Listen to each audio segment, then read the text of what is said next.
Hi guys, welcome back to the GazelleLab. Today we have the Amazon Kindle Fire tablet against the Apple iPad 2. So I've been waiting for quite some time to do this review ever since I got my Fire back on the 14th. I just wanted some good hands-on time to play with it and put in a good review. So here it is. You can tell, let's take a look at the size first. You can tell just how much bigger the iPad 2 is with its 9.7-inch screen against the 7-inch Kindle Fire tablet screen. In terms of specs, you can take a look at the thinness of these.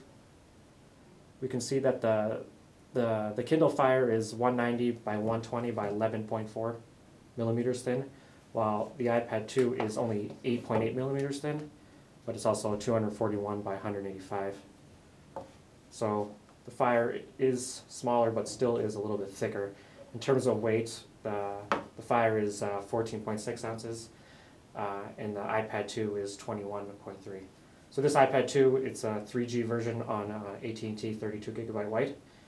Just to put these in retrospective here, and there's no 3G option whatsoever on the Fire tablet. It's just Wi-Fi only. So that's one thing to take in consideration if you do need 3G connectivity. Obviously you're not going to be looking at the Fire. In terms of the processor on the Fire tablet is 1 gigahertz TI OMAP 4 processor, dual core, and the iPad 2 does use the A5 chip, the dual core classic Apple A5 chip. So in terms of speed, they're pretty much the same. Let's get back to the display for a second. So you can see they both have really nice, vibrant displays.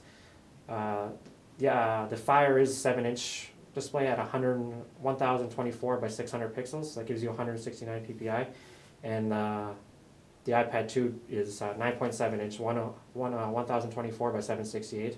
That's 132 ppi. So some might say you might get maybe a little bit better pixel density on here, but it is a smaller screen. So now let's get into the big thing right here. Is just the user interface. I'm gonna start with the Kindle Fire. Being pretty much an Android tablet user and an iPad user, this format is weird. It's really not typically Android, and it's not iOS. So it's kind of like you're in this little box, and this is what you have. So you can put your favorites down here, and then these are all the apps that are installed on your device right here. So if you notice, I do have YouTube, and I have Sling Player on here.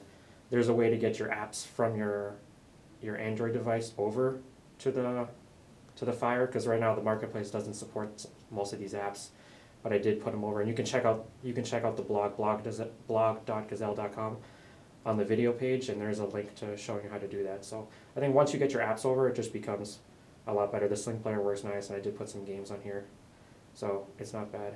So I can show you, like, the newsstand would be comparable to what iBooks offers, so I can show you over here on iBooks. So you can see it almost kind of the same kind of layout, and you do get a tab on the Fire that shows you what's on the cloud and what's in your actual device, and that's pretty much everything. So it's for books, music, if you do music as well. So this is showing what's on my cloud and then my actual device. So like I said, this is a 32 gigabyte version. This is an 8 gigabyte. It only comes in one size. No card expansion whatsoever. So now I'll get into the apps for a little compared to, obviously you do have the App Store on the iPad 2. So this will show you your apps, then you'll show you the device, and if you click Store, it will go into the store right here. So you can take a good look at it. It's kind of like if you have the Amazon Marketplace on your Android phone, it's kind of almost the same thing. It's not bad. I don't think every single app's on there. That's why I had to put some of the apps I wanted on here, but it does have a pretty good selection. So let's get back into terms of some of the other features, and especially like battery life. Battery life, I know it's a big issue for some people. You do have 8 hours on the Fire tablet compared to 10 hours on the iPad 2. So it does have a bigger battery on the iPad 2, so you are going to get a little bit more time, but pretty decent time on the Fire tablet. There's no Bluetooth on the Fire tablet. There's no camera, you can tell. It's nothing. It's just plain one button, similar to size as the Playbook, but no volume button. So everything's pretty much controlled. Whatever app you're in, everything's controlled by this little bar down here. It's like a home key, back menu, and a search. So it's kind of like the classic Android button layout, but just on the screen. So I know I haven't gone too much into the iPad. A lot of people already, there's been a ton of iPad 2 reviews, and so people really know what it is already. So I'm just pretty much showing you how the Fire compares to most of this. I think what it comes down to is it's not really the hardware. This $200 piece of hardware, it's a great deal, $200, but it really can't compare to an iPad. So the comparison, I think, really comes down to content and which ecosystem you prefer. So if you're heavily integrated into iTunes with music, videos, apps, you know, obviously something like the iPad is made for you, but you are going to pay out a little more. What Amazon's $200 price point does, it offers you an easy way into the Amazon ecosystem. So with Prime members, you have access to over like 10,000 streaming movies, you have apps, you have games, you have music, and that's really what it's about with this Fire tablet. So let's just get into one more thing. I'm going to show you the browsers. So this is that Silk browser from Amazon, it's pretty nice. It's not bad. And this is the Safari browser. So let's just do like a simple search. I can go to one of my favorite websites or something. Just I'm typing in Goal here, and we'll take a look at a website on here. So we'll just go to goal.com. Then I'll show you the browser on both sites. So here we go. Here's the browser right here. Both browsers. One on the. It is obviously a lot smaller, 7 inches, but you can blow it up. What I notice is just on scrolling and opening stuff on the Fire, it's not as you can see how fluid and smooth this is. It's really not as fluid or smooth on this. And I know sometimes hitting buttons does take a second stab at it sometimes. So you can definitely tell it's a first generation product. Sometimes pushing this, I'll be searching for this like 4 or 5 times. And everything with Apple with the touchscreen is incredibly smooth. So that's pretty much what it comes down to. It does come down to content. What I can show you is, if you guys want to see, let's just break down a game real quick. So I know what I do like about 7-inch tablets is the gaming factor. You know, it's a lot easier to hold than a 10-inch tablet. So I'm just going to open up. I think this is Pro Evolution Soccer. I'm a soccer fan, if you didn't know. On both of these tablets, let's get this going.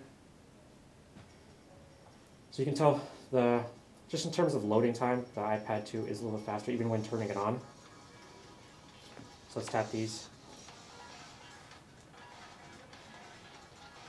So these are going right now. Let's just do a quick match. Right, get a slide over. Quick match. And you can just see some of the graphics, how these handle the graphics each. You can tell the iPad still just loaded up a lot faster.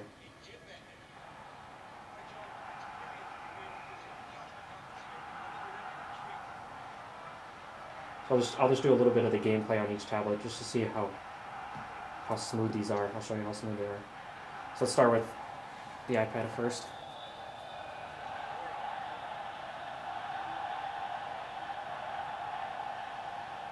So the iPad, it's great with gaming. It's very smooth, fluid, it's quick. You know, there's really no lag, no hitch with anything. And I think the A5, the dual-core processor does allow for that. So now I'll show it to you on this as well.